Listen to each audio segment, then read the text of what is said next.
ini the worst advice yang saya terima, yang kemudian saya menyadari kayak harusnya saya nggak pernah dengar advice ini. Advice bahwa laki-laki tidak boleh menangis. Itu advice, menurut saya advice nggak bagus itu. Laki-laki itu manusia juga, mau nangis aja gitu.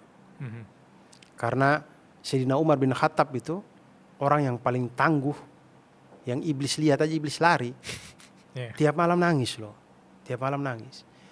Jadi advice dari laki-laki tidak boleh menangis itu, yang saya rasakan bahwa mematikan hati gitu. Yang akhirnya kemudian dalam fase hidup saya itu ada yang rasanya kayak Tuhan sentuh saya di situ, Allah sentuh saya di situ.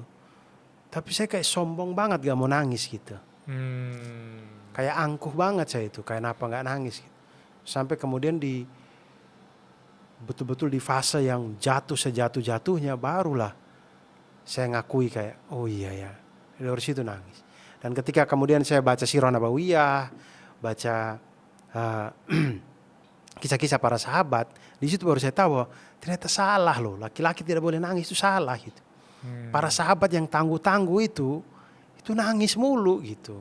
Nangis mulu karena bagaimana merasa syukur dan kebesarannya Allah Subhanahu wa taala. Jadi menurut saya kita dilarang nangis itu efeknya akan mematikan hati, dan itu akan membuat kita jadi efeknya akan jadi susah bersyukur, akan jadi susah melihat kebesarannya Allah Subhanahu wa taala, tanda-tanda kebesarannya Allah Subhanahu wa taala dan segala macam gitu.